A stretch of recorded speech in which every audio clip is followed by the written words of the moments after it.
Hello there, and welcome to this episode on Mid-South Wrestling. And on this episode, we'll look at July 5th, 1984. That's coming up right after this.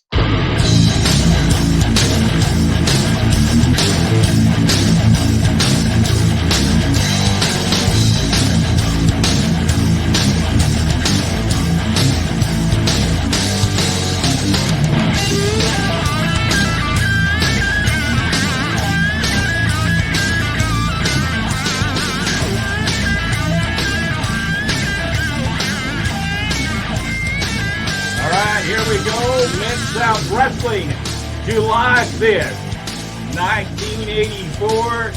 We're going to look at the episode, and I think, Rodney, this would be episode 252. Am I correct about, is that going to be episode 252 on this look back at Mid-South Wrestling? 252, it is a big one. We got the first appearance of the PYT, Norvell, Austin, Coco Beware, and a whole lot more. First off, we open the show up. It is Boyd Pierce, Bill Watts. Jim Ross is at ringside with Jim Cornette as he introduces his brand new bodyguard, Mr. Wrestling 2. Now, after this point, Wrestling 2 has been the protege of Mr. Wrestling, and now Mr. Wrestling has now since left, apparently, because on this particular show, especially at the end of last week's show, Bill Watts announced that Mr. Wrestling 1 was going to go against Mr. Wrestling 2, and that doesn't happen because I believe Mr. Wrestling, the original Mr. Wrestling 2, has left the arena, the area. So we start out with Jim Cornette introducing his brand new bodyguard, Mr. Wrestling 2, and then it leads to our first match. And right off the bat, the PYT, Coco Beware, and Norvell Austin face the Midnight Express. And what a tremendous team. Just a tremendous match right off the bat. The people already responding to Coco Ware and Norvell Austin. Now, think about this. In the ring, you got Dennis Condrey and you got Norvell Austin, who are both original members of the Midnight Express. Yeah. With Randy Rhodes from the Southeastern days. So you got people, all four of these men know each other. They know each other well. This could have been a match that just stood alone without what all they did in the match. This match really could have stood alone. And the people already behind the PYT. And if I'm not mistaken, didn't Coco Beware and Bobby Eaton team with each other in Memphis? They most certainly did. They sure did. The former Southern Tag Team Champions for sure. Tremendous match. Ends up Coco Ware just throwing drop kick after drop kick. Finally drop kicks Dennis Condrey right into the referee. The referee goes out of the ring. Referee was Ron West, of course. Outside was Cornette and his bodyguard. Dennis Condrey stretches out Coco Beware, Mr. Wrestling 2, up on the top rope, and from the other side, here comes the hacksaw, Jim Duggan, to body slam him off the top rope. And when he grabs a hold of him, he slams him off the top rope, snatches the mask. The mask comes off. And, of course, he's there for all to see after he's been unmasked. During this whole situation, the camera misses it altogether. But actually, it was Coco Ware pinning Dennis Condrey for the PYT to beat the Midnight Express right off the bat. But pretty much overshadowed by the fact that Mr. Wrestling 2 was unmasked by Jim Duggan. And fairly easy. He got slammed off the top rope and lost his mask that way. You know, you should tighten your mask up when you do that. Evidently, if you had it tightened up, it would have just stretched. It would have been like a yoke, one of those punching bags, you know, with the head we used to have with the rubber band on it. I definitely believe this is a lesson to be learned. If you're a masked wrestler, make sure that your mask is tightened on so when you get slammed, you don't get slammed out of it. So. Oh, in this match, Cornette takes a drop kick off from the ring apron. It was fantastic. Cornette was just fantastic. When I was looking and I noticed, we even had fans, or we didn't. They had fans from Chattanooga, Tennessee, sitting on the front row.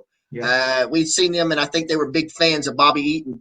I'm talking about Frankie, and I think her name was Liz from right here.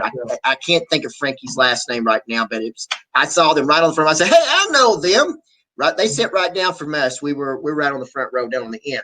Then we have the first appearance of Hans Schroeder as he faces Steve Dr. Death Williams. Williams has the TV title medal with him, hangs it up on the post. Schroeder, tremendously big man, no doubt about it. Yeah.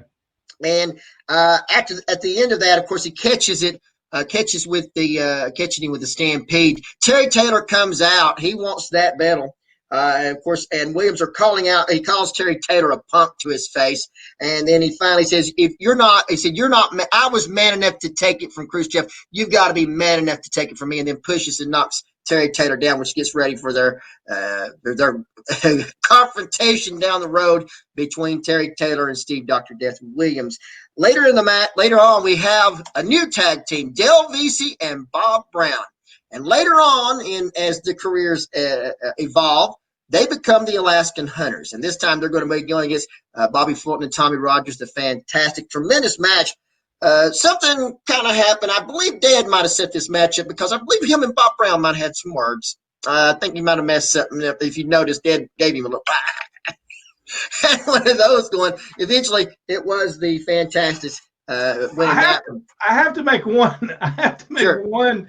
It was either the ropes were really too loose at the TV station, or people had a hard time working the ropes, hitting the ropes, because Bob Brown had a horrible time hitting them ropes, and they were a little loose. I don't know, and maybe it was a ring problem. It wasn't a wrestling. Yeah, they were a little loose, and that happened through the time, especially when you had all the action with the big guys. I mean, you had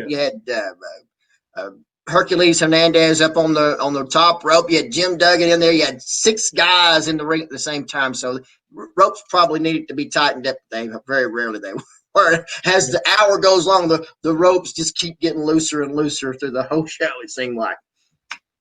Then we had Buddy Landell against Sonny King. And once again, what a tremendous match. And I mean, this looks like a fight. At one point, Landell and Sonny King in the corner, I mean, they were exchanging some pretty good blows in that. In the end, it was, excuse me? They were doing. I mean, they were throwing them in there. I mean, it looked like a full-fledged, just knock-down, drag-out fight. Landell, like I said, he probably was no better than Landell at this point. I mean, he was probably at the top of his career as far as I'm concerned, as far as ability goes. Well, in this, Landell having troubles. Here comes Butch Reed with the chair, and I'm not sure where this chair came from. Apparently, it might have been sitting up underneath the bleachers somewhere. I don't know. They had to dig this thing up. I think it must have been sitting way out in the field. They used to have the fair there at Shreveport. That building was with the fairgrounds. I think it must have been sitting out there for years upon years. We were sitting there. We wonder what that old dilapidated looking old chair is. They need to throw that in the garbage. It's in bad shape. Well, anyway, Butch Reed hits Sonny King over the head with this wooden chair, and the top of it breaks over Sonny King's head. Then he backs the seat part and he presses it over, and I mean, it shatters into splinters. I believe some of the splinters caught Sonny King at the right below his eye. Luckily, he didn't hit him in the eye. But yeah, and then it was it was something to watch. And we're thinking, from now on, if we're going to hit someone with a chair, don't take the old one in the back. Get a new one. Get the new one. We were sitting in the metal ones. He would have been better off than the chair. But I guess they want to destroy it. But like I said, splinter almost, I think, and you can see when Sonny King was at the end, you could see this popping up right around up underneath his eye. Yeah. And he's very lucky it could have hit him right in the eye. Yes. Then the next match, we have the introduction of the wrestler formerly known as Mr. Wrestling 2, as he introduces himself as Hercules Hernandez, has a tremendous match with Mike Jackson. In the end, it was him catching Mike Jackson, Hercules Hernandez, catching Mike Jackson with power slam, and then he catches him with an elbow, and that was the end. You got to give Mike Jackson credit. He was very good at what he did. Absolutely. All his stuff looked good. Everything he did looked good. Every time he's been on Mid-South Wrestling, he's had a great match with somebody. Tremendous match. I don't think I've ever really seen Mike Jackson in a bad match. No. In all honesty. And the thing about it, in this situation, you would have thought Cornette would have been out there with Hernandez, but he wasn't. I thought that was odd.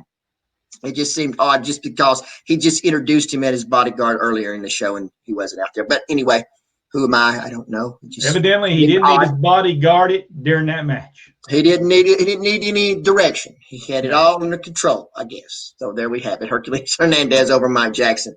Then we have one of our favorites, the big cat, Ernie Ladd. And it's always, you got to love Ernie. You got to Ernie Ladd. He's going against a guy almost as big as he was. I was talking about Steve Branson. As far as ability, maybe not in the same caliber as Ernie Ladd. But once again, Ernie Ladd starts the match off, and he's starting on TA again. I mean, he's asking, he's telling him he should get with his lawyers and figure out how he just handed North American Heavyweight Championship over to him. And Ernie is just brilliant, as always. We love Ernie Ladd. In the end, it was Steve Branson having problems with Ernie Ladd, catches the big foot to the face, and then the double leg drop, and it's Ernie Ladd over Steve Branson. Crusher Khrushchev against Rick Mccord. Now, Rick Mccord, I believe, primarily came out of the Carolinas, if I'm not mistaken. And he was making his first appearance with Mid-South Wrestling there. Mccord, actually, really good wrestler. He really was a great wrestler and just tremendous ability. And this time he was going against Crusher Khrushchev. In the end, it was Khrushchev winning with the standing backbreaker. Then we have a big video with Magnum Ta as he got the board to be wild with Steppenwolf as they had and highlighted Magnum Ta. Now, I want to stop right here just for a quick minute as we get to the end of the program. But there's people that we're noticing are missing from the program. Number one, the Junkyard Dog. Number two, Rock and Roll Express. They are both and have not been on the shows for the last few weeks. They've been seen in videos from the Superdome, but at this time, the Rock and Roll Express, if I'm not mistaken, have been back to Memphis. Yeah. That's because of the appearance of the PYT and of the Fantastics. So, and of course, everything building for the Rock and Roll Express. A match that happened that no one knew about. A loser leave Mid-South match in Hammond, Louisiana, between the Midnight Express, Rock and Roll Express, inside the steel cage, a match that really should have been broadcast for all to hear. In Superdomes or, I don't know, Houston somewhere, but this happened in Hammond, Louisiana. It was the greatest, let's just say the Rock and Roll they got shafted. Let's just say in that with cornet and ropes and inside of a steel cage, and the Rock and Roll Express loses a loser leave town match. That's not mentioned for a few more shows. It's never mentioned why the Rock and Roll Express is gone. No, never say anything about it. They're just disappeared. They just disappeared. You know, they may have said a little blurb that they lost a loser leave town match in Hammond, Louisiana, and you're thinking, what? There's no video of the match. There's no interviews of them saying we're coming back. There's nothing. It's just dry. And I'm not sure if they did that on purpose so that it wouldn't take away from the other opponents that we're going to have. Maybe there were people would be still waiting for the Rock and Roll to come back to go against the instead of wanting to see against the PYT or against the Fantastics or against Jim Duggan and Terry Taylor or whoever else they might have had him against. But these people are just conspicuous by their action. And another's a Junkyard Dog, which I do believe already has made his exit as he went to work for the WWE. At that time, WWF. In fact, the Superdome that's coming up in August, which is only a month away, made one of the matches. We're going to be the Midnight Express against Dusty Rhodes and the Junkyard Dog. Well, in that case, Junkyard Dog does not show, and it has to have a substitution. We'll talk about that in the next few shows. But yeah, two big people, really two big stars, conspicuous by the absence, is Junkyard Dog and Rock and Roll Express, and there's reasons because Rock and Roll's back in Memphis because Jarrett wanted his talent back, some of his talent back. And then the Junkyard Dog already was, I think there were some problems there beforehand and already had signed with Vince McMahon in the WWF. Last of the show has Crusher Khrushchev and Bill Watts. And Watts is out there interviewing Crusher Khrushchev, who is talking about his match coming up next week with Sonny King. And he also talks about the medal. And then, of course, that's the end of the show, which leads us to next week's show number 253, and like I said, it only gets better from here. It just keeps getting bigger and bigger as weeks go by, and as we head into yet another Superdome some 2 months later in August, and then that one's coming up, and we'll cover that and much more on the next edition of Pro Wrestling Inside and Out. All right, so join us for Mid-South Wrestling. We will talk about the more of the excitement of Mid-South Wrestling. We will see you next week right here on Mid-South Wrestling.